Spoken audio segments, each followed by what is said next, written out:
Hello everyone, कैसे हैं आप सब। आई होप अच्छे होंगे। तो आज हम पढ़ने वाले हैं केमिकल काइनेटिक्स का lecture number 3। Today we will discuss zero order and first order reaction and their kinetics. तो देखिए, सबसे पहले आज हम पढ़ते हैं zero order reaction. Zero order reaction. तो देखिए, what is zero order reaction. तो the chemical reaction in which rate of reaction is independent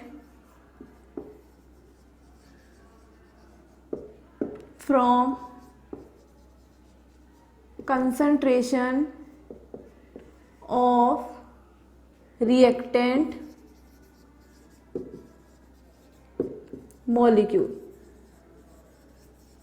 तो देखिए, इसका क्या मतलब होता है। जीरो ऑर्डर रिएक्शन जो है उसमें क्या होगा कि रेट जो है रिएक्टेंट की कंसंट्रेशन पर डिपेंड नहीं करती है। तो इसका क्या मतलब है, देखो इसको हम समझते हैं। ए गिव्स प्रोडक्ट, ठीक है। T is equal to 0 time पर, इनिशियल टाइम है। यहाँ पर अगर रिएक्टेंट की कंसंट्रेशन होगी ए, उस टाइम पर प्रोडक्ट अपने पास कितना बना है, 0। एट टाइम टी, किसी भी हम टाइम पर देखते हैं टी पर, प्रोडक्ट की कंसंट्रेशन कितनी हो जाती है, एक्स। तो ये कितना बचेगा, ए माइनस एक्स, ठीक है। इसको हम बोल सकते हैं ए नोड, इनिशियल कंसंट्रेशन इसलिए नोड लगाया, ये हो जाएगा। इसको लिख सकते हैं हम ए टी, ठीक है। अब देखिए, रेट क्या होती है हमारी, कंसंट्रेशन अपॉन टाइम। तो इसको क्या लिख सकते हैं, कंसंट्रेशन यहाँ क्या है अपनी एक्स, तो D X by D T. अब जीरो ऑर्डर रिएक्शन का मतलब क्या होता है कि रिएक्टेंट की कंसंट्रेशन पर ये डिपेंड नहीं करती है। तो इसका मतलब directly proportional to concentration of A. Order कहाँ लिखते हैं, एन लिखते हैं इसको। तो जीरो ऑर्डर है तो इसका मतलब एन की वैल्यू क्या हो जाएगी, 0। तो ये हो जाएगा 0, ठीक है। इसको आगे क्या लिख सकते हैं, D X by D T is equal to K. और ये क्या है, इसकी पावर 0 है, तो किसी की पावर 0 होती है तो उसकी वैल्यू क्या होती है, 1। तो देखिए, ये हो गया D X by D T is equal to K. इसका मतलब रेट जो है कंसंट्रेशन पर डिपेंड नहीं करती है जीरो ऑर्डर रिएक्शन में। इसको आगे क्या लिख सकते हैं, D X is equal to, इसको इस साइड लेकर जाएंगे, के डी टी। तो ये होता है स्मॉल चेंज के लिए। अब अगर हम इसको लेते हैं तो यहाँ क्या करेंगे, इंटीग्रेशन लेंगे। इंटीग्रेशन करेंगे इसका, D X is equal to के डी टी। डी एक्स का इंटीग्रेशन क्या होगा, एक्स, के डी टी का क्या होगा, T plus C. X is equal to के टी प्लस सी। यहाँ ये क्या है, सी क्या है, इंटीग्रेटिंग कॉन्स्टेंट। अब इस सी की जो वैल्यू है वो कैसे निकालते हैं, देखिए।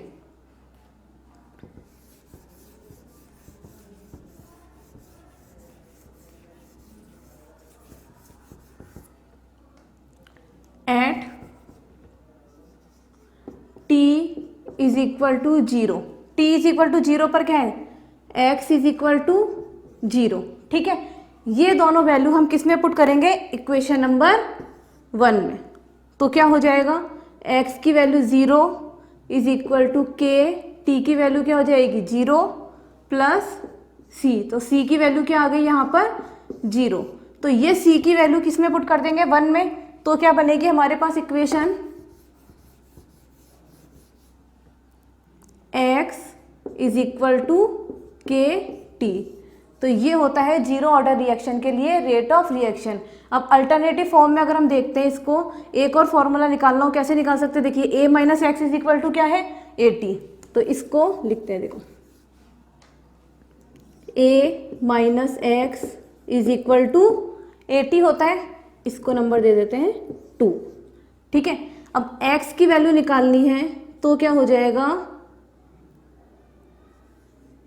a माइनस 80, ये हो जाएगा। अब क्या होगा, ये a की वैल्यू क्या थी, ये a नॉट था,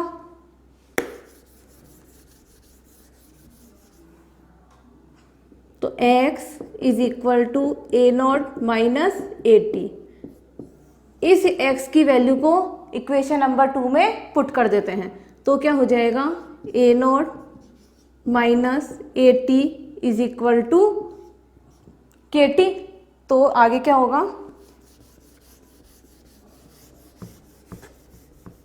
अब इस ए टी की अगर वैल्यू निकालनी है तो क्या हो जाएगा, A T is equal to minus K T plus A not.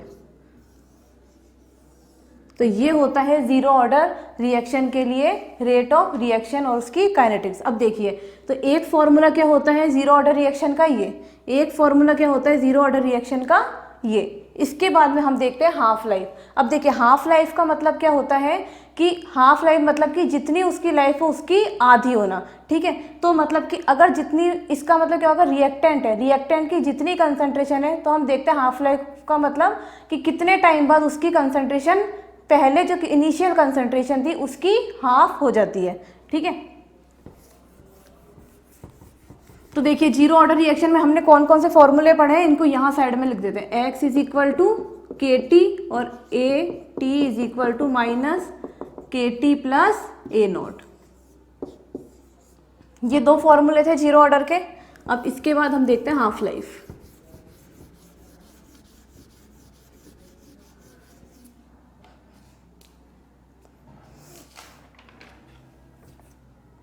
Half life, तो देखिए हाफ लाइफ क्या होती है, the time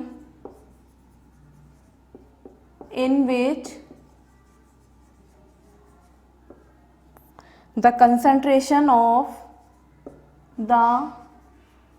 concentration of reactant molecule remains just half of the initial concentration is called half life। और half life को हम denote करते हैं टी हाफ से। It is denoted by T half, ठीक है। इसको हम किससे डिनोटेड करते हैं, टी हाफ से। तो अब देखिए इसका मतलब क्या होगा कि जो इनिशियल कंसंट्रेशन उससे क्या हो जाए, हाफ हो जाए। इसका मतलब क्या हो जाएगा, पहले कंसंट्रेशन क्या थी, x, तो ये x जो है मतलब कंसंट्रेशन जो है वो पहले इनिशियल कंसंट्रेशन की हाफ हो जाए। मतलब पहले क्या थी a, उसकी क्या हो जाए हाफ, मतलब a/2, और t क्या हो, t हाफ, ठीक है। तो ये दोनों वैल्यू हम इस इक्वेशन में पुट करते हैं। तो क्या हो जाएगा, ये क्या था, x इज इक्वल टू के टी। अगर इसमें पुट करते हैं x की वैल्यू क्या हो जाएगी, a half is equal to के टी हाफ। तो t half is equal to क्या हो जाएगा, a/2k। और ये a को, इसको ऐसे लिखते हैं, इस a को हम क्या लिख सकते हैं, a0/2k। तो ये होता है हाफ लाइफ का फॉर्मूला। तो इसका मतलब क्या हो गया, T half is directly proportional to a0, ठीक है। तो हमने कौन से दो फॉर्मूले पढ़े, एक फॉर्मूला क्या हो गया हमारा, T half is equal to a0/2k। तो ये होता है जीरो ऑर्डर रिएक्शन के लिए हाफ लाइफ। इसके बाद हम देखते हैं इसके example of zero order reaction.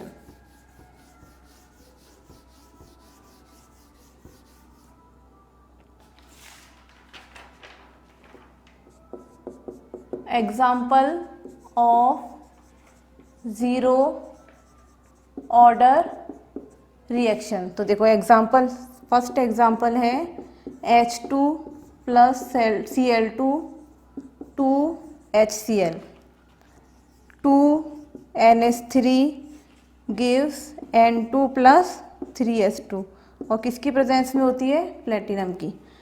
2HI gives H2 plus I2, ये भी होगी प्लेटिनम की प्रेजेंस में। तो ये होते हैं एग्जाम्पल है जीरो ऑर्डर रिएक्शन के लिए। इसके बाद हम देखते हैं ग्राफिकल रिप्रेजेंटेशन।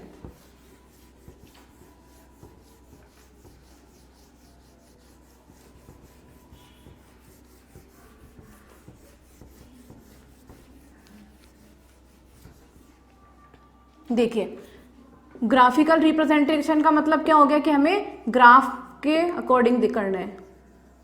ग्राफिकल रिप्रेजेंटेशन, ठीक है। ग्राफिकल रिप्रेजेंटेशन में देखिए अगर हम ग्राफ बनाते हैं रेट और कंसंट्रेशन के बीच में, ये हम देख रहे हैं जीरो ऑर्डर रिएक्शन के लिए, ठीक है। तो जीरो ऑर्डर रिएक्शन में रेट और कंसंट्रेशन के बीच में ग्राफ बनाना है, तो बताइए कैसा ग्राफ बनेगा। तो देखो हमने फॉर्मूला देखा था, क्या होता है, रेट जो है जीरो ऑर्डर रिएक्शन में कंसंट्रेशन कर क्या होती है, डिपेंड नहीं करती है, मतलब कि इंडिपेंडेंट होती है। मतलब ये क्या था, रेट इज इक्वल टू, ये देखा था हमने dx/dt इज इक्वल टू के, ये देखा था। तो यहाँ पर क्या था, कंसंट्रेशन की टर्म नहीं थी, तो इसका मतलब ये क्या होगा, कांस्टेंट। ग्राफ कैसा बनेगा ये। इसके बाद हम ग्राफ बनाते हैं AT और टाइम के बीच में, ठीक है। तो देखिए जिसके बीच में हमें ग्राफ पूछा है उसको हमें उसका पहले फॉर्मूला हमें आना चाहिए कि कौन से फॉर्मूले से ये निकलेगा। तो AT और टाइम पूछा है, इसका मतलब कौन सी इक्वेशन से निकाल सकते हैं हम, इस इक्वेशन से। तो इसको देखो ऐसे लिखते हैं, AT is equal to minus KT plus A0, ठीक है। तो AT क्या है, ये y एक्सिस पे, तो ये हो गया y is equal to time क्या है, x पर है, ये x हो गया। x के साथ में जो होता है वो क्या होता है, m, इसको बोलते हैं स्लोप, प्लस c, ये क्या होता है, इंटरसेप्ट। तो देखिए y is equal to mx plus C है, तो y is equal to mx plus C equation का ग्राफ हमेशा कैसा बनता है, इस तरह से, ठीक है। तो ये क्या होता है, इंटरसेप्ट। इंटरसेप्ट क्या है, A0, ये वैल्यू क्या हो गई, A0।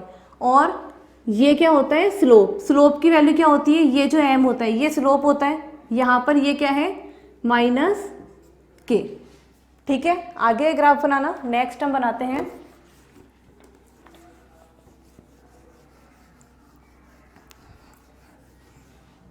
देखिए T½ और A0, इसके बीच में ग्राफ बनाना है। तो सबसे पहले हम देखेंगे कि कौन सा फॉर्मूला इसमें लगेगा। तो T½ और A0 है, इसका मतलब कौन सा फॉर्मूला लगेगा, हाफ लाइफ वाला। तो देखिए फॉर्मूला लिखते हैं, T½ is equal to A0 upon 2k, ठीक है।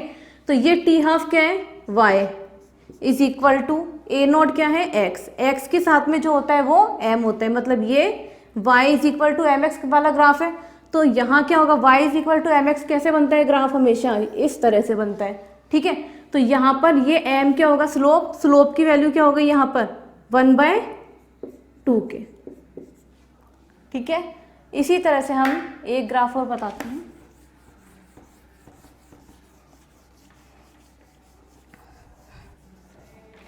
देखिए अब अगर हम ग्राफ बनाते हैं A0 और T½ इसके बीच में ग्राफ बनाना है। तो देखिए ये फॉर्मूला यही लगेगा, T½ is equal to A0/2k। अब यहाँ भी हम लिखते हैं T½ is equal to A0/2k, ठीक है। अब देखिए यहाँ पर A0 है इस बार, तो ये A0 है, तो हम ये क्या है, y एक्सिस पर जो है, y एक्सिस को तो हम क्या करते हैं, एक साइड में लेकर आते हैं। तो इसका मतलब ये A0 इधर है, तो इसको अलग लेकर जाएंगे, बाकी टर्म्स को एक साइड ले जाएंगे। तो ये क्या हो जाएगा, A0 is equal to 2k T½ इस तरह से लिख सकते हैं। A0 क्या हो गया y, T½ क्या हो गया x, और इसके साथ में जो है वो m। तो y is equal to mx वाला ग्राफ बनेगा। इसका मतलब ये भी क्या होगा, स्ट्रेट लाइन आएगी, पर यहाँ पर जो स्लोप होगा वो क्या हो गया, 2k। तो देखिए T½ और जब T½ इधर था तब तो क्या था, स्लोप 1/2k, और T½ अब की बार x एक्सिस पर है तो क्या ग्राफ बनेगा, ये वाला। तो यहाँ स्लोप क्या आएगा, 2k, ठीक है। तो इसके बाद हम लेते हैं एग्जाम्पल, एक क्वेश्चन करते हैं।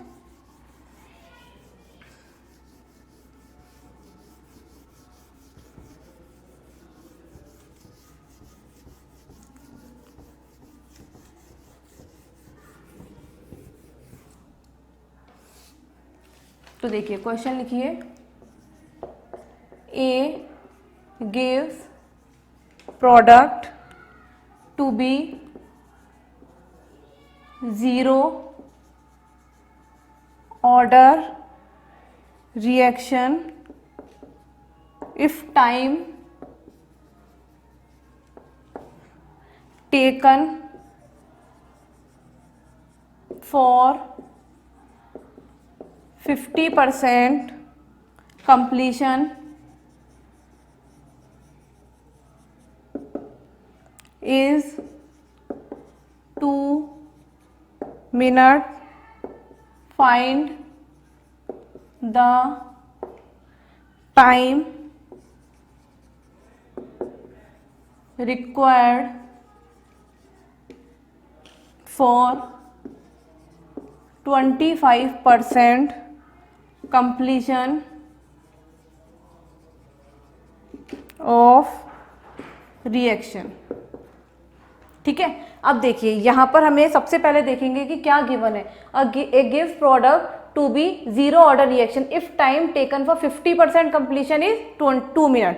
50% कंप्लीट होती है 2 मिनट में, ठीक है। तो 20% कितने में कंप्लीट होती है ये हमें कैलकुलेट करना है। तो इसके लिए हम देखो क्या करते हैं, सबसे पहले जीरो ऑर्डर का फॉर्मूला लिखेंगे, AT is equal to minus KT plus A0, ठीक है। अब देखिए सबसे पहले हम निकालेंगे 50% 2 मिनट में कंप्लीट होती है, इसका मतलब क्या हो गया, A0 तो हमारे पास क्या हो गया 100, 50% कंप्लीट हो रही है, इसका मतलब AT क्या हो गया 50, ठीक है। अब इसके लिए अगर हम T की वैल्यू निकालते हैं तो T इज इक्वल टू क्या होता है A0 minus AT upon K, ये हो जाएगा। अब देखिए इसमें हम देखते हैं 50% में टाइम क्या था 2 इज इक्वल टू A0 क्या हो गया 100 माइनस AT क्या है 50 डिवाइडेड बाय K, ये हो गया।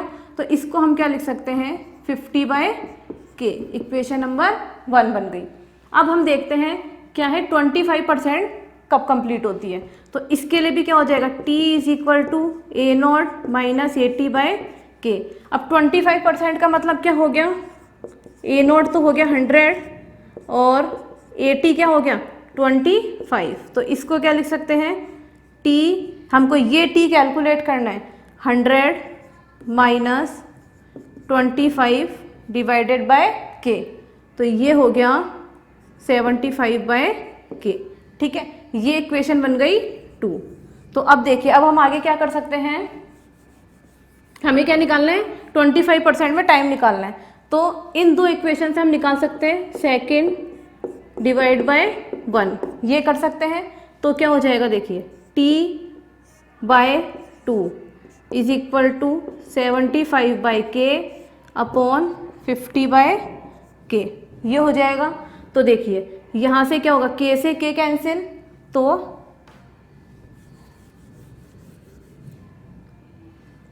T by 2 is equal to 75 by 50, इसको क्या लिख सकते हैं आगे T is equal to 75 by 50 into 2, ये हो जाएगा। इसको हम करेंगे तो क्या हो जाएगा 2 और ये 3, 2 से 2 कैंसिल, तो T इज इक्वल टू क्या आ गया 3। तो 25% कितने मिनट में कंप्लीट होती है 3 मिनट में। तो इस तरह से हम इसके एग्जाम्पल सॉल्व कर सकते हैं। इसके बाद हम देखते हैं first order reaction.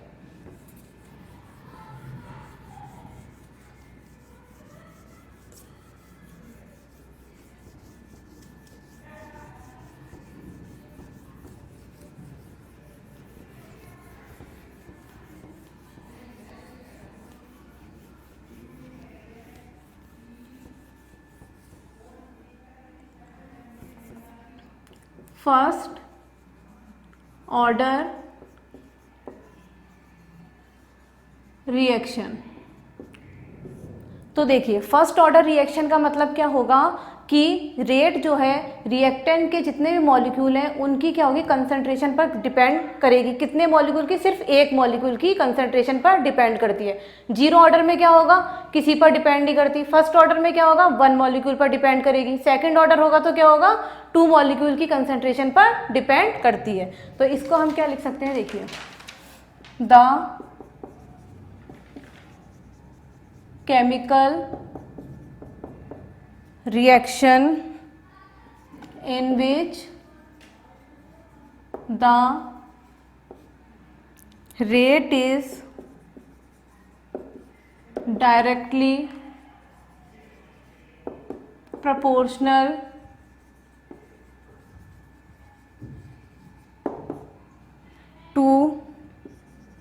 The concentration of one reactant molecule is called first order reaction. तो क्या होगा, वन मॉलिक्यूल की कंसंट्रेशन पर डिपेंड करेगी। तो देखिए यहाँ इसके लिए हम निकालेंगे इसकी काइनेटिक्स, ए गिव्स प्रोडक्ट। सेम इसी तरह उसमें जीरो ऑर्डर में किया था, उसी तरह से यहाँ करेंगे। T is equal to zero पर इसकी कंसंट्रेशन क्या हो गई, ए, ठीक है। उस टाइम पर प्रोडक्ट क्या है, जीरो। एट टाइम टी ये क्या हो गया, प्रोडक्ट एक्स। तो उस टाइम ये क्या बचेगा, ए माइनस एक्स। इसको भी क्या लिख सकते हैं, सी जीरो। इसको क्या लिख सकते हैं, सी टी, ठीक है। अब देखेंगे रेट क्या होगी, D X by D T is equal to, same zero order में क्या था उसी तरह से पूरा इसको भी सॉल्व करना है। बस यहाँ वहाँ क्या होता है, इन सब में जो होगा zero order, first order, second order, सब में सिर्फ इंटीग्रेशन से चेंज हो जाता है कि जहाँ इंटीग्रेशन करते हैं प्रोसेस पूरा सेम रहता है। तो देखिए यहाँ क्या होगा, के और क्या होगा, कंसंट्रेशन ऑफ ए। अब ये देखिए एक जो रिएक्टेंट का मॉलिक्यूल है उसकी कंसंट्रेशन पर डिपेंड करती है, मतलब ऑर्डर यहाँ क्या होगा, वन, ठीक है। तो इसको क्या लिख सकते हैं, D X by D T is equal to K. तो ये क्या बचेगा, ए माइनस एक्स, इसकी वैल्यू हो जाएगी ए माइनस एक्स। इसको क्या लिख सकते हैं, डी एक्स बाय एक्स वाले टर्म इधर लेकर जाएंगे, डी टी को इधर, A minus x is equal to के डी टी, ठीक है। अब आगे क्या करेंगे, इसका इंटीग्रेशन करेंगे। तो देखिए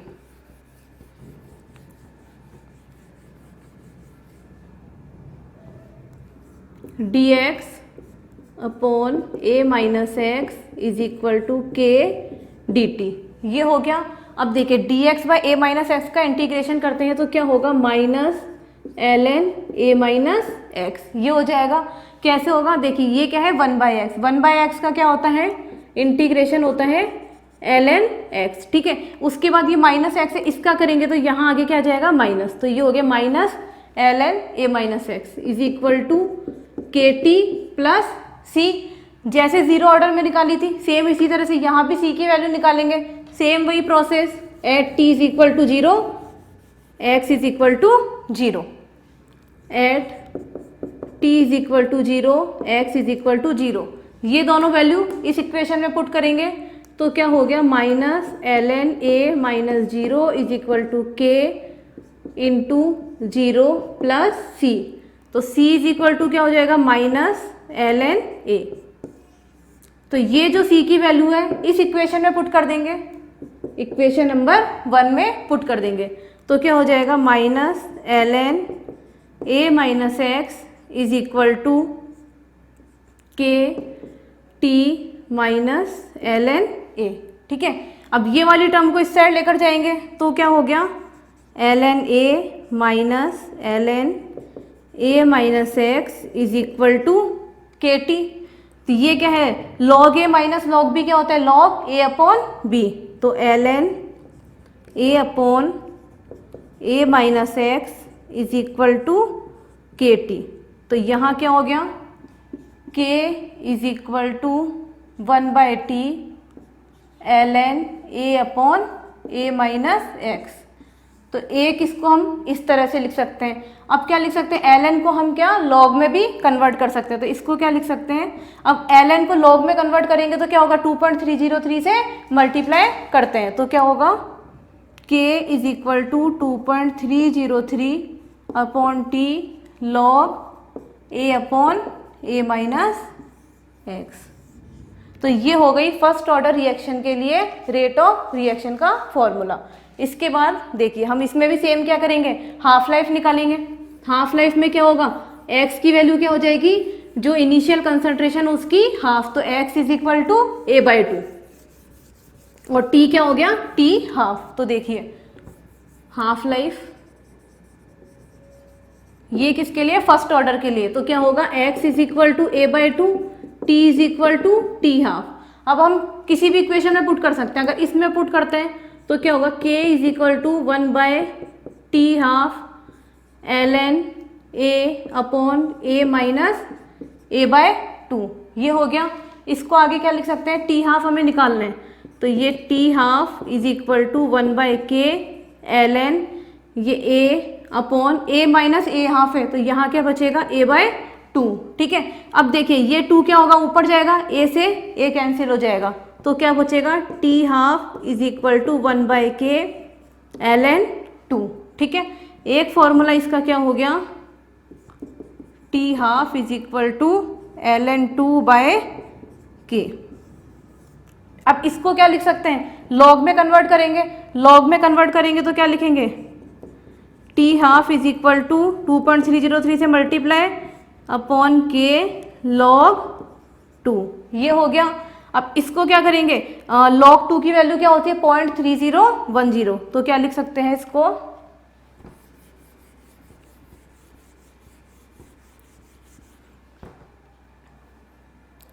T half is equal to 2.303 into 0.3010 divided by K, तो ये इसको मल्टीप्लाई करेंगे तो आएगी वैल्यू 0.693 अपॉन के। तो इसका मतलब देखिए क्या हो गया, फर्स्ट ऑर्डर रिएक्शन में कंसंट्रेट जो टी हाफ है, हाफ लाइफ की वैल्यू रिएक्टेंट की कंसंट्रेशन पर डिपेंड नहीं करती। यहाँ पर देखिए कोई भी कंसंट्रेशन की टर्म नहीं आ रही। जैसे जीरो ऑर्डर में क्या था, half life T half is equal to A nought upon 2k, तो इसका मतलब जो कंसंट्रेशन थी उस पर डिपेंड कर रही थी, T half is proportional to क्या हो गया ए नॉट। यहाँ पर कंसंट्रेशन की टर्म नहीं है, तो इसका मतलब क्या हो गया, ये कंसंट्रेशन पर डिपेंड नहीं करती है। ठीक है, अब इसके लिए देखिए क्या होता है अल्टरनेटिव फॉर्म। तो एक फॉर्मूला इसका क्या हो गया, T half is equal to 0.693/k।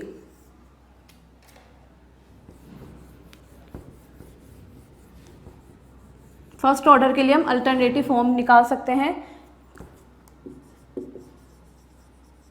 Alternative form. तो देखो सबसे पहले देखिए कि we know ln a upon a minus x is equal to क्या है kt, ये हमने देख लिया। तो अब देखिए ये a की जगह हम क्या लिख सकते हैं, हमने क्या लिया था इसको c नॉट, तो ln c nought a minus X क्या था ct is equal to kt, ये हो गया। अब देखिए ये क्या हो, देखो ये होता है ln a upon b is equal to क्या होता है minus ln b upon a, ये होता है। तो इसको भी हम क्या उल्टा करके लिख सकते हैं, तो आगे साइन क्या आ जाएगा माइनस का, minus ln ct upon c nought is equal to kt, तो ये क्या हो जाएगा ln ct upon c nought is equal to kt। अब अगर हमें ct अपॉन c नॉट निकालना है,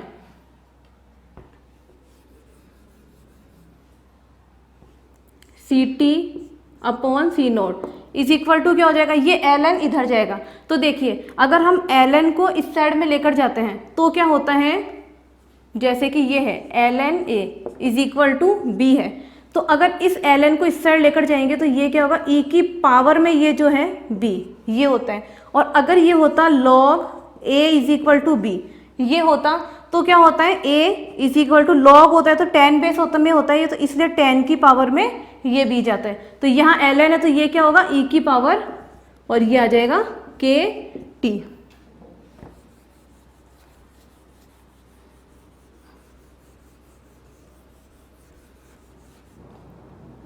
तो इसका मतलब C T is equal to क्या हो जाएगा सी नॉट ई की पावर माइनस था यहाँ पर माइनस के टी, तो इसको हम बोलते हैं विलहेल्म की इक्वेशन। तो इसका मतलब यहाँ क्या हो गया कि फर्स्ट ऑर्डर रिएक्शन में रिएक्टेंट की कंसंट्रेशन क्या होती है, ये ई आ रहा है, इसका मतलब एक्सपोनेंशियली डिक्रीज होती है विथ रेस्पेक्ट टू टाइम। तो इसका मतलब हो गया in the first order reaction the concentration of reactant decrease exponentially with respect to time। ठीक है, तो अब देखिए ये हो गई हाफ लाइफ हो गई। अब यहाँ भी हम क्या देखेंगे, example of first order reaction.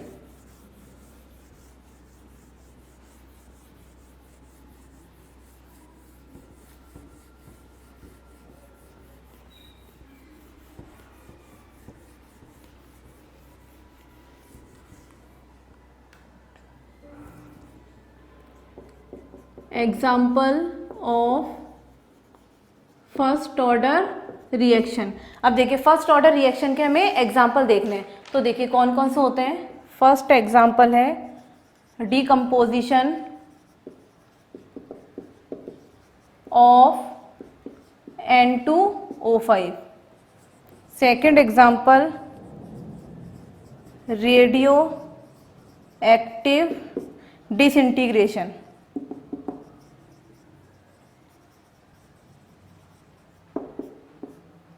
Third देखिए अब रेडियो एक्टिव डिसइंटीग्रेशन जो होता है वो भी क्या होता है, फर्स्ट ऑर्डर को फॉलो करता है। तो देखिए यहाँ जो फॉर्मूला होता है सेम वही फॉर्मूला होता है, जैसे ये फॉर्मूला है T is equal to 2.303 upon K log A upon A minus X, ये फॉर्मूला होता है। तो अब देखिए वहाँ पर क्या होता है कि रेडियो एक्टिव डिसइंटीग्रेशन में यहाँ तो क्या करते हैं हम कंसंट्रेशन की बात करते हैं, वहाँ पर क्या होता है नंबर ऑफ मॉलिक्यूल की बात करते हैं। तो यहाँ तो क्या आ जाता है बस T इज इक्वल टू 2.303। अब देखिए यहाँ क्या होता है, ये के रेट कांस्टेंट है और वहाँ क्या होता है, इसको बोलते हैं लैम्डा, यहाँ लिखते हैं लैम्डा। लैम्डा क्या होता है, डीके कांस्टेंट, सेम यही रहता है, बस यहाँ लैम्डा आता है लॉग, यहाँ मॉलिक्यूल्स की बात करते हैं तो N0 अपॉन NT, ये होता है रेडियो एक्टिव डिसइंटीग्रेशन। इसके बाद नेक्स्ट एग्जाम्पल है third hydrolysis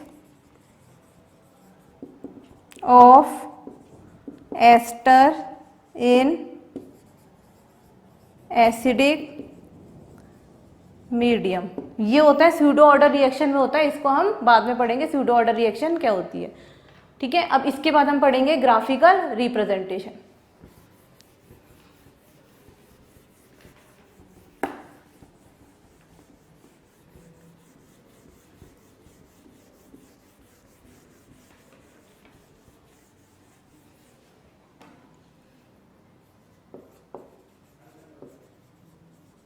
graphical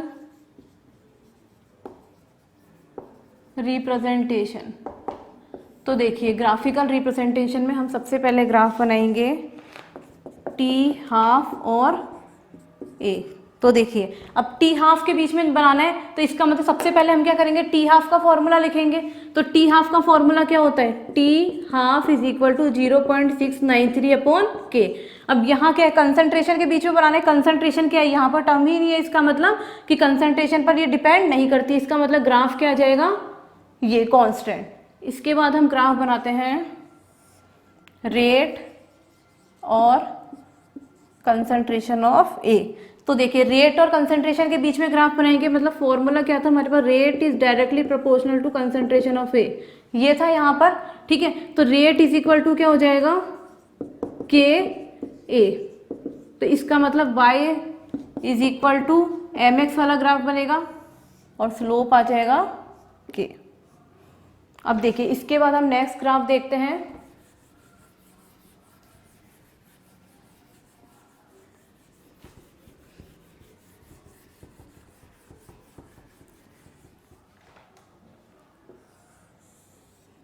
ln a upon a minus x और टाइम के बीच में।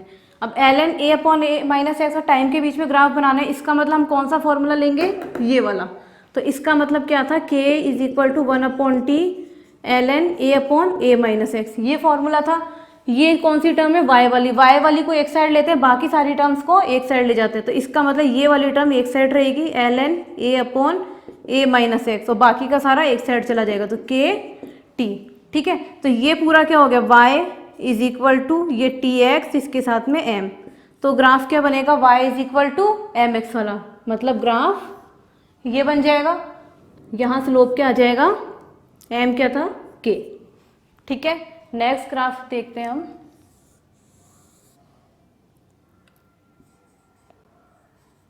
ln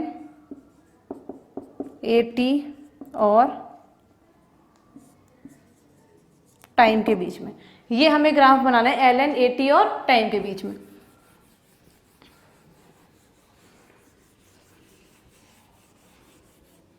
तो देखिए ln AT के बीच में ग्राफ बनाना है, मतलब हम फॉर्मूला ये वाला ही लेते हैं, k इज इक्वल टू क्या था 1/t ln A/A-x।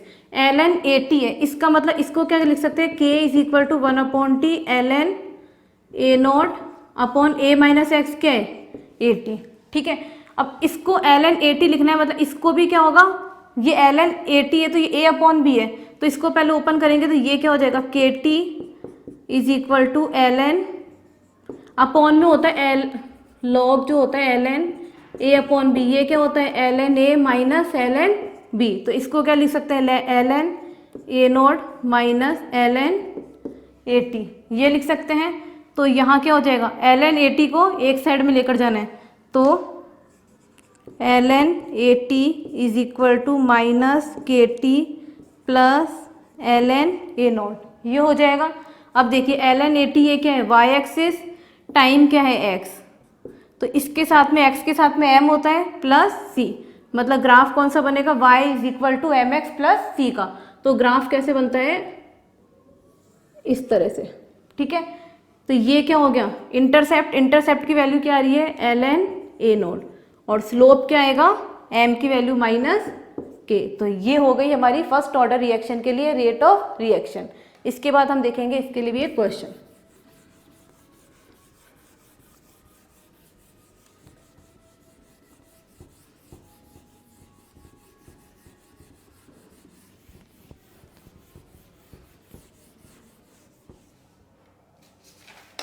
तो देखिए क्वेश्चन लिखिए, first order reaction complete 50% in 30 minutes. How much time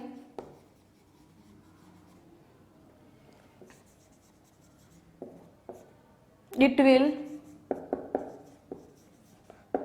take for the completion of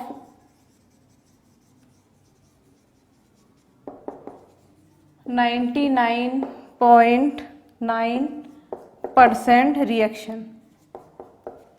ठीक है, तो अब देखिए इस क्वेश्चन में देखिए क्या दे रखा है, a first order reaction complete 50% in 30 minute, मतलब 50% कंप्लीट हो रही है 30 मिनट में। ठीक है, और how much time it will take for the completion of 99.9%, इसमें कितना टाइम लगता है ये हमको कैलकुलेट करना है। तो देखिए टाइम कैलकुलेट करना है तो फॉर्मूला हम ये लगा सकते हैं टी वाला, तो टी इज इक्वल टू क्या हो जाएगा 2.303 upon K log A upon A minus x. सबसे पहले इसके लिए निकालते हैं, इसके लिए निकालेंगे तो क्या हो जाएगा 50% कंप्लीट होती है 30 मिनट में, इसका मतलब 30 is equal to 2.303 upon K log, अब ए की वैल्यू यहाँ पर क्या हो रही है 50% कंप्लीट हो रही है, इसका ए क्या था स्टार्टिंग में 100 हो गया, तो ये क्या हो गया 100 माइनस ये 50%, इसका मतलब एक्स क्या हो गया 30, 100 माइनस 30, तो ये क्या हो जाएगा 30 is equal to 2.303 upon K log 50% था ना ये 30 नहीं 50। ठीक है, 100 डिवाइडेड बाय 50, तो ये क्या हो गया log 2, तो 30 इज इक्वल टू 2.303 अपॉन के log 2, और log 2 को क्या लिख सकते हैं 0.3010 इंटू 0.3010। ठीक है, अब इसी तरह से हम 99.9% के लिए अगर निकालेंगे तो क्या हो जाएगा,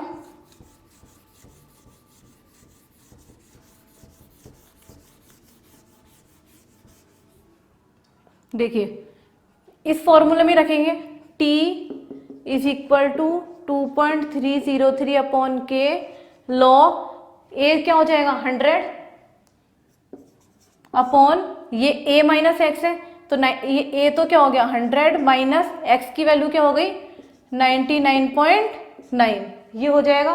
इसके बाद इसको क्या लिख सकते हैं, t is equal to 2.303 upon K log 100 upon 0.1, ये पॉइंट इधर गया तो ऊपर क्या हो जाएगा 1000, t is equal to 2.303 upon K log 1000, ये हो गया। अब देखिए इसको क्या लिख सकते हैं, लॉग 1000 है तो लॉग 10 की वैल्यू क्या होती है 1, ठीक है, तो लॉग 1000 की वैल्यू क्या हो जाएगी 3, ठीक है, तो इसको क्या लिख सकते हैं, t is equal to 2.303 upon K log 1000 की वैल्यू इंटू 3, ठीक है। अब देखिए एक हमारे पास ये इक्वेशन बनी है और एक हमारे पास ये इक्वेशन बनी है, इन दोनों इक्वेशन को डिवाइड कर देंगे। तो देखिए इसको हम लिख सकते हैं, हमें क्या ये कैलकुलेट करना है, ठीक है, तो इसको क्या लिख सकते हैं, और देखिए क्यों कर रहे हैं डिवाइड, क्योंकि ये क्या है एक ही रिएक्शन है, अगर ये अलग अलग रिएक्शन होती तो हम नहीं करते, एक ही रिएक्शन होगी तो इसका मतलब क्या होगा, के भी सेम होगा, के सेम होगा तो ये दोनों क्या होंगे एक रिएक्शन के लिए, बट टाइम ही अलग है, इसलिए हम इन दोनों को डिवाइड कर सकते हैं। तो क्या लिख सकते हैं इसको, t is equal to 2.303 upon K into 3 upon 30 is equal to 2.303 upon K into 0.3010, ठीक है। तो देखिए ये कैंसिल हो गया तो क्या बचेगा हमारे पास, t by 30 is equal to 3 upon 0.3010। तो अब देखिए इसको हम क्या लिख सकते हैं, 0.3 लिख सकते हैं, तो इसको हम लिख सकते हैं 3 अपॉन 0.3, तो ये पॉइंट गया तो ये क्या हो जाएगा इंटू 10 हो जाएगा, ठीक है, तो ये क्या हो गया t by 30 is equal to 30/3, ये हो जाएगा। अब इसको क्या लिख सकते हैं, ये 10 हो गया तो t is equal to 30 into 10, तो ये क्या हो गया 300, तो इसका मतलब t टाइम कितना हो गया हमारे पास 300 मिनट। तो इस तरह से हम फर्स्ट ऑर्डर रिएक्शन के लिए रेट ऑफ रिएक्शन निकाल सकते हैं और एग्जाम्पल को सॉल्व कर सकते हैं। अब हम पढ़ेंगे second order reaction.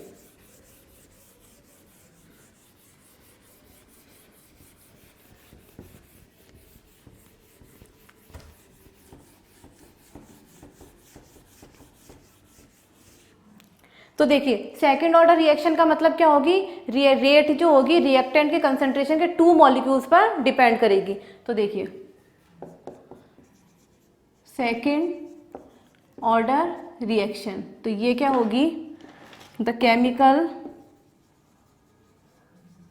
Reaction in which rate is directly proportional to the concentration of two reactant molecule is known as second order reaction, ठीक है। अब देखिए सेकंड ऑर्डर रिएक्शन में क्या होता है, रिएक्टेंट के 2 मॉलिक्यूल की कंसंट्रेशन पर डिपेंड करती है। अब देखिए यहाँ सेकंड ऑर्डर में जब 2 पर डिपेंड करेगी तो हो सकता है वो दोनों रिएक्टेंट क्या हो, सेम मॉलिक्यूल हो, और हो सकता है वो डिफरेंट डिफरेंट हो। तो यहाँ क्या होगा, 2 केस बन सकते हैं। केस फर्स्ट में तो क्या होगा, अगर सेम मॉलिक्यूल है A + A गिव्स प्रोडक्ट, ठीक है, और केस सेकंड जो है वो हो जाएगा A + B गिव्स प्रोडक्ट, ठीक है। तो 2 निकाल सकते हैं। तो सबसे पहले हम पढ़ते हैं केस फर्स्ट, कि दोनों जब सेम मॉलिक्यूल हो। तो देखिए केस फर्स्ट में हम देखते हैं A + A gives product, same 0 first order में किया था उसी तरह से यहाँ करेंगे। एट t = 0 पर ये कंसंट्रेशन इसकी क्या थी A, इसकी भी A, तो प्रोडक्ट उस टाइम क्या बना है 0। तो एट टाइम t इसकी कंसंट्रेशन हो गई x, ये कितना बचेगा A - x, ये भी A - x, तो रेट हमारी क्या हो जाएगी dx/dt is directly proportional to concentration of A, और ऑर्डर क्या है यहाँ पे, सेकंड ऑर्डर है तो 2। इसको क्या लिख सकते हैं, dx by dt is equal to K. अब देखिए a की वैल्यू यहाँ क्या आ जाएगी, a माइनस एक्स का स्क्वायर। a माइनस एक्स वाली टर्म को इस साइड लेकर जाएंगे तो dx by a minus x का स्क्वायर इज इक्वल टू के डी टी। अब आगे क्या करेंगे, इसका इंटीग्रेशन करेंगे। 1 अपॉन ए माइनस एक्स स्क्वायर का इंटीग्रेशन जब करना है तो देखो x की पावर n क्या होता है, x की power n plus 1 upon n plus 1 ये होता है। तो इसको क्या लिख सकते हैं, a माइनस एक्स की पावर -2। ठीक है, इसका इंटीग्रेशन करना है तो क्या हो जाएगा, x की पावर n प्लस 1 मतलब a माइनस एक्स की पावर -2 प्लस 1 अपॉन -2 प्लस 1 ये हो जाएगा। और अंदर इस माइनस एक्स का होगा तो क्या होगा, ये आगे माइनस साइन आ जाएगा। तो इसका इंटीग्रेशन क्या लिख सकते हैं हम, 1 upon A minus x is equal to के टी प्लस सी। अब यहाँ भी क्या करेंगे, सी की वैल्यू निकालेंगे। तो सी की वैल्यू कैसे निकालेंगे, सेम वही प्रोसेस जैसे किया था, at T is equal to 0 x is equal to 0, इसमें पुट करेंगे तो 1 upon A minus 0 is equal to के इंटू 0 प्लस सी। तो c की वैल्यू क्या आ जाएगी, 1 बाय ए। अब ये c की वैल्यू को इस इक्वेशन में पुट कर देंगे तो क्या होगा, देखो c क्या था, 1 बाय ए। तो 1 upon A minus x is equal to के टी प्लस 1 बाय ए। तो क्या हो गया, K T is equal to 1 upon A minus X minus 1 by A. इसको क्या लिख सकते हैं आगे, K T is equal to LCM लेंगे इसका, ए माइनस एक्स और यहाँ क्या हो जाएगा, ए माइनस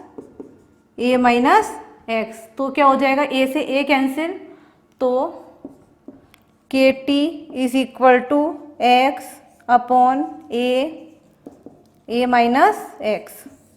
तो यहाँ अगर t निकालना है तो t इज इक्वल टू क्या हो जाएगा, 1 by K x upon A minus x. तो ये हो गया सेकेंड ऑर्डर रिएक्शन के लिए रेट ऑफ रिएक्शन का फॉर्मूला। अब इसके लिए भी हम सेम क्या करेंगे, हाफ लाइफ निकालेंगे। तो देखिए हाफ लाइफ निकालने के लिए क्या करेंगे, इनिशियल कंसंट्रेशन की हाफ होती है, इसका मतलब x is equal to A by two और t is equal to T half put करेंगे। हाफ लाइफ में क्या करेंगे, x is equal to A by two, T is equal to T half, ये पुट करना है। तो देखिए इसमें पुट करते हैं, t is equal to T half is equal to 1 by K, X की जगह आ जाएगा A by two, A minus a by two, ये हो गया। तो a minus a by two करेंगे तो क्या हो गया, a बाई टू से a बाई टू कैंसिल, तो t half is equal to क्या आ जाएगा, 1 बाय के ए। तो ये हो गया सेकंड ऑर्डर रिएक्शन के लिए हाफ लाइफ का formula, t half is equal to 1 by k a. ठीक है, तो ये हो गई हाफ लाइफ। इसके बाद हम निकालते हैं, तो यहाँ देखिए, यहाँ जो रेट ऑफ, यहाँ टी हाफ किसके प्रोपोर्शनल हो गई, 1 अपॉन ए के, या इसको हम लिख सकते हैं 1 अपॉन ए नॉट के। ठीक है, अब इसके बाद हम निकालेंगे ग्राफिकल रिप्रेजेंटेशन करते हैं इसका।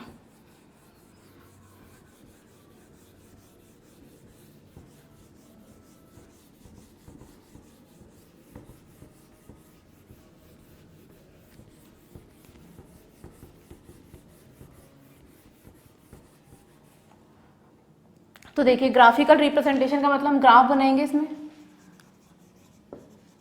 Graphical representation. तो देखिए सबसे पहले हम ग्राफ बनाएंगे रेट और कंसंट्रेशन ए की पावर स्क्वायर, इसके बीच में बनाएंगे। तो इसका मतलब रेट क्या थी, directly proportional to second order reaction, तो इसके ए स्क्वायर के प्रोपोर्शनल होती है। इसका मतलब यहाँ भी क्या हो गया, rate is equal to k concentration of a का स्क्वायर। तो इसका मतलब क्या हो गया, y is equal to M x, graph क्या हो गया, स्ट्रेट लाइन, स्लोप हो गया k। ठीक है, नेक्स्ट ग्राफ बनाते हैं हम, 1 अपॉन सी टी और टाइम के बीच में। ठीक है, 1 अपॉन सी टी और टाइम के बीच में ग्राफ बनाना है। तो देखिए हमारे पास इक्वेशन क्या थी, 1 upon A minus x is equal to के टी प्लस 1/a, ठीक है। अब 1/a माइनस एक्स को हम क्या लिख सकते हैं, c T is equal to के टी प्लस 1/a को क्या लिख सकते हैं, सी नॉट, ठीक है। तो ये क्या था 1/ct वाई, टी क्या हो गया x, तो ये क्या हो गया y is equal to M X plus C. Y is equal to M X plus C का ग्राफ क्या होता है, ये इंटरसेप्ट क्या हो गया 1/c नोट और स्लोप क्या हो गया यहाँ पर k, ठीक है। इसी तरह से हम नेक्स्ट ग्राफ देखते हैं यहाँ पर।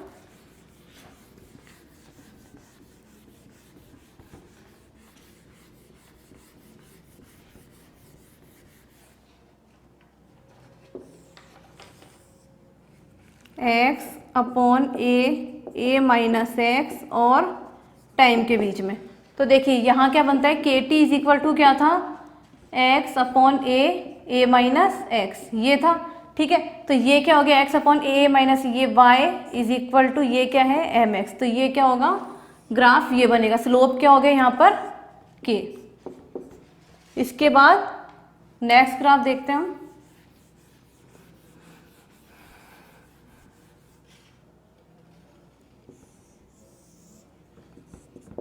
टी हाफ और 1/a नॉट के बीच में, तो इसका मतलब हाफ लाइफ का फॉर्मूला यहाँ क्या था, t half is equal to 1/k naught, ये था। तो 1/a नॉट के बीच में ग्राफ बनाना है, तो इसका मतलब क्या हो गया, टी हाफ क्या हो गया, ये स्लोप क्या हो गया अपने 1/k, तो ये क्या हो गया y is equal to M x वाला ग्राफ है, तो ये स्लोप हो गया 1/k, ठीक है। तो इस तरह से हम यहाँ पर इसके ग्राफ बना सकते हैं। इसके बाद हम इसके भी एग्जाम्पल देखते हैं।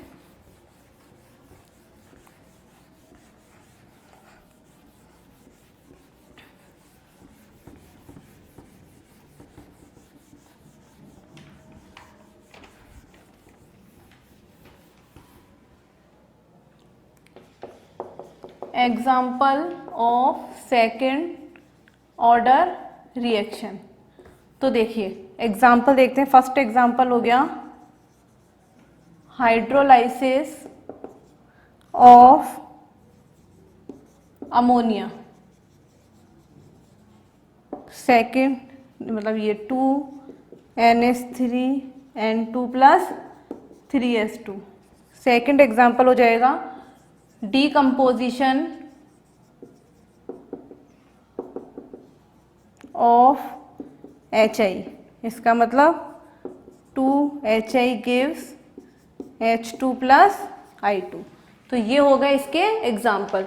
तो देखिए ये हमने पढ़ा था सेकंड ऑर्डर रिएक्शन के लिए, कब पढ़ा था, जब यहाँ पर रिएक्टेंट जो है सेम मॉलिक्यूल के हों। अब यहाँ पर हम देखते हैं, अब अगर हम लेते हैं केस सेकंड, जिसमें क्या है रिएक्टेंट के डिफरेंट मॉलिक्यूल्स लेते हैं।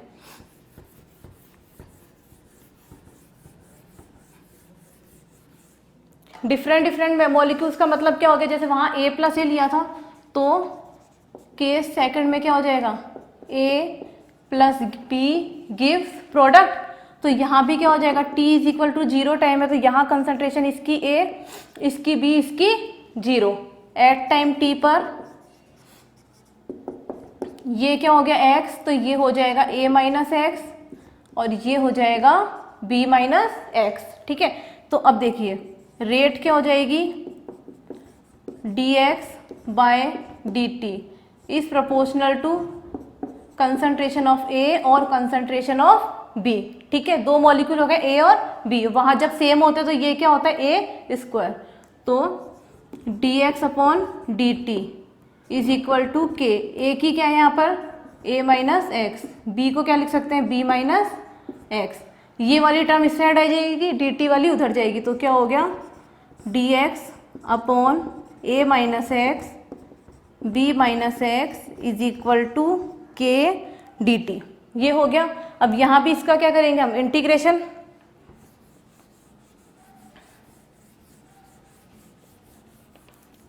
तो देखिए जब हम इसका इंटीग्रेशन करते हैं तो इंटीग्रेशन, इसका इंटीग्रेशन होता है वो होता है 1 upon A minus B ln A minus x upon B minus x, ठीक है, is equal to KT plus C। ये हो गया। अब इसके बाद यहाँ भी क्या करेंगे, C की वैल्यू के लिए क्या करेंगे, at T is equal to 0 x is equal to 0। अब इसमें वैल्यू पुट कर देंगे तो 1 upon a minus B ln a minus 0 upon b minus 0। तो ये क्या हो जाएगा, is equal to k into 0 plus c। तो c की वैल्यू क्या हो जाएगी, c is equal to 1 upon a minus B ln a upon b। ठीक है, ये हो जाएगी वैल्यू। अब इस c की वैल्यू को इसमें पुट करते हैं। इसमें पुट करेंगे तो क्या हो गया, देखो 1 अपॉन a माइनस, ये c की जगह यही रख देते हैं, 1 upon a minus B ln a upon b। ये हो जाएगा। ये वाली टर्म को इस साइड लेकर जाते हैं तो क्या होगा, 1 upon a minus B ln a minus x upon b minus x is equal to ये वाली टर्म को लेकर है minus 1 upon a minus B ln a upon b is equal to kt। ठीक है, यहाँ से 1 upon a minus B common आ जाएगा तो क्या लिख सकते हैं इसको,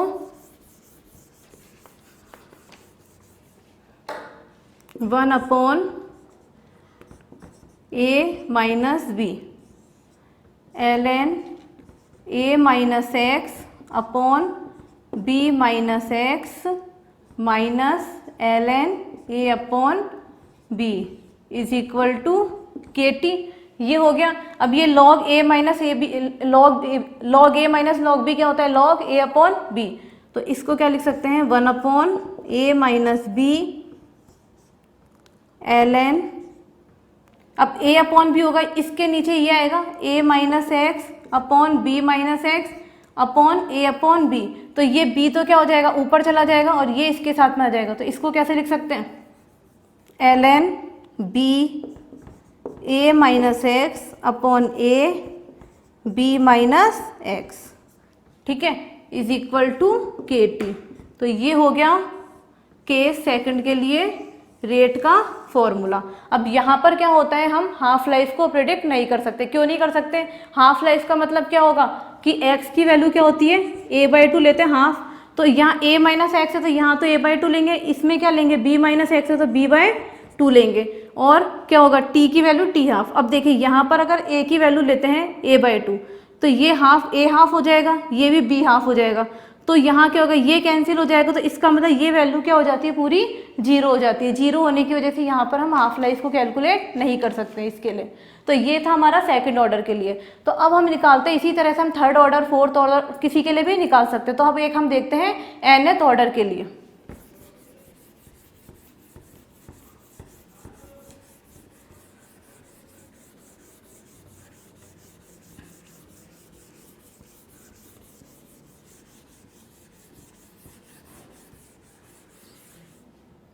तो अब हम निकालते हैं nth ऑर्डर के लिए रेट ऑफ रिएक्शन की क्या होती है, कैलकुलेट करते हैं। तो देखिए nth ऑर्डर का मतलब यहाँ n की वैल्यू है वो हो सकती है इज ग्रेटर देन और इक्वल टू 2, कि यहाँ क्या होगी वैल्यू n की, या तो 2 होगी या 2 से ज़्यादा होगी। तो यहाँ क्या होगा, हम सेम जो nth ऑर्डर में चलता है वही प्रोसेस सारा हम कर सकते हैं। और n की वैल्यू 2, 3, 4, 5, 6 कुछ भी हो सकती है। तो हम यहाँ डायरेक्ट क्या करते हैं, n के लिए कैलकुलेट करते हैं। तो देखिए क्या हो गया, a गिव्स प्रोडक्ट, ठीक है। और nth ऑर्डर का मतलब क्या हो गया, n मॉलिक्यूल पर डिपेंड करेगी, रिएक्टेंट पर, ठीक है। तो यहाँ क्या हो गया, dx/dt is proportional to concentration of a की पावर n। इसको क्या लिख सकते हैं, dx/dt is equal to k a minus x की पावर n। ये यहाँ टर्म जाएगी dx upon a minus x की power n is equal to k dt। तो ये क्या हो जाएगा आगे इसका integration, dx upon a minus x की power n is equal to k dt, ठीक है। अब इसका अगर हम इंटीग्रेशन निकालेंगे तो सेम उसी तरह से निकालेंगे। x की पावर n क्या होता है, x n+1 अपॉन n+1। इसमें रखेंगे तो इंटीग्रेशन इसका आएगा 1 upon n-1 a minus x की power n-1 is equal to kt plus c। तब यहाँ भी क्या करेंगे, वही c की वैल्यू निकालेंगे। क्या करेंगे, t इज इक्वल टू 0 और पर x इज इक्वल टू 0।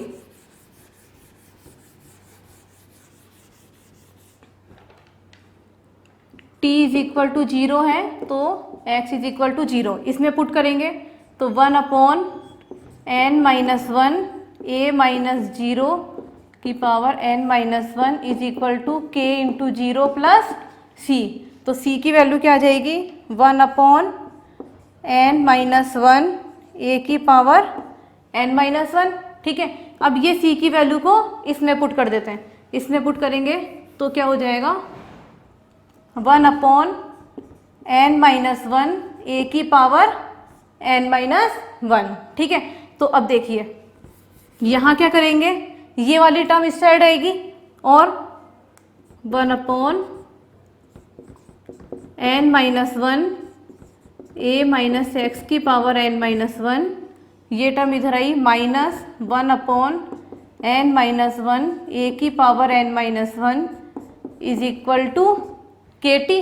ठीक है, तो यहाँ से क्या करेंगे, सेकंड ऑर्डर में भी सेम इसी तरह से किया था, तो यहाँ n minus 1 common, 1 upon n minus 1, तो अंदर क्या आ जाएगा, 1 अपॉन a माइनस एक्स की power n minus 1 minus 1 upon a की पावर n माइनस 1।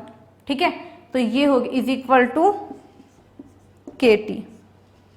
ठीक है, तो ये तो हो गया हमारा nth ऑर्डर के लिए रेट का फॉर्मूला। अब इसी में हम क्या कर सकते हैं, इसी को देखो जैसे ये था, अब अगर हम देखें ये क्या होता है, n की वैल्यू 2 या 2 से ज़्यादा हो सकती है। देखो अब 2 के लिए हम कैलकुलेट कर देखते हैं, अगर n क्या है 2 है, इसमें वैल्यू रखो 1 अपॉन 2 माइनस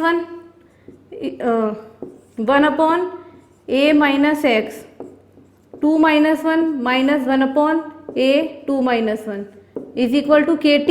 ये था तो 2 माइनस 1 तो ये 1 हो गया, 1 upon a minus x 2 minus 1 किया तो ये क्या हो गया, 1 रह गया, माइनस 1 अपॉन a ये भी 1 हो गया इज इक्वल टू KT।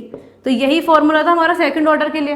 तो इसी तरह से इसको क्या कर सकते हैं, थर्ड ऑर्डर के लिए निकालना हो तो n की वैल्यू 3 रख सकते हैं, फोर्थ ऑर्डर निकालना है तो n की वैल्यू 4 करके कैलकुलेट कर सकते हैं। अब ये तो हो गया इसका रेट का फॉर्मूला। इसी तरह से हम यहाँ पर भी क्या है, हाफ लाइफ का फॉर्मूला निकाल सकते हैं। तो हाफ लाइफ के लिए क्या हो जाएगा, t इज इक्वल टू क्या रखना है, t हाफ, और x क्या रखना है, a बाय 2। ठीक है, तो यहाँ रखेंगे 1 upon n minus 1 upon a minus a by 2 की power n minus 1 minus 1 upon a की power n minus 1 is equal to KT half. ये हो जाएगा। अब क्या करेंगे आगे, यहाँ पर a माइनस a हाफ क्या हो गया, a हाफ, और a हाफ रह गया तो इसको क्या लिख सकते हैं, ऊपर कर देती हूँ,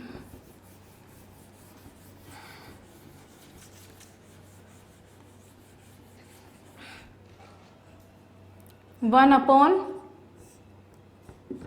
n माइनस 1, ये क्या हो गया, 1 अपॉन a हाफ की पावर n माइनस 1। तो इसको क्या लिख सकते हैं, ये ऊपर जाएगा तो 2 की पावर n माइनस 1 ऊपर आ जाएगा और नीचे a की पावर n माइनस 1। इसको कैसे लिख सकते हैं, यही कर देती हूँ, 2 की power n minus 1 upon a की पावर n माइनस 1, ये लिख सकते हैं माइनस 1 अपॉन a की पावर n माइनस 1। ठीक है, is equal to KT half.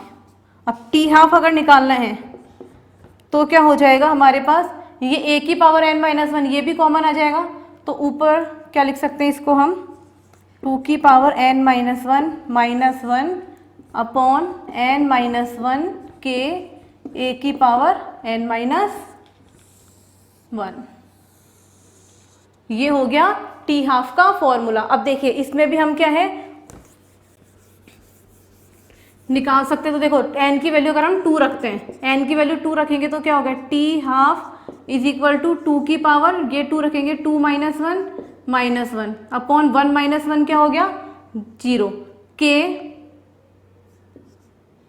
a की पावर n माइनस 1 ये था। तो यहाँ भी क्या हो जाएगा, ये t हाफ क्या होता है उसके लिए 1 बाय KA ये होता है, तो ये वाली टर्म हट गई, ये a की पावर n की भी जगह रखेंगे हम ये एन की वैल्यू यहाँ 2 रखेंगे ना, 2 माइनस 1 के यहाँ भी रखूँ 2 माइनस 1, ठीक है। तो ये क्या हो गया, T half is equal to 2 minus 1 है मतलब 1, 2 ऊपर रह गया माइनस 1 अपॉन ये 1 इंटू के इंटू ए, ये हो गया 2 माइनस 1 किया तो 1, तो t half is equal to 2 minus 1 तो 1 अपॉन के, ये और जो हमने सेकंड ऑर्डर में निकाला था सेम हो गया। इसी तरह से हम थर्ड ऑर्डर के लिए निकाल सकते हैं, इसी तरह से यहाँ पर एन की वैल्यू 4, 5, 6 कुछ भी रख के निकाल सकते हैं। तो ये हो गई हमारी ऑर्डर ऑफ रिएक्शन कंप्लीट। आगे हम पढ़ेंगे नेक्स्ट क्लास में। Thank you.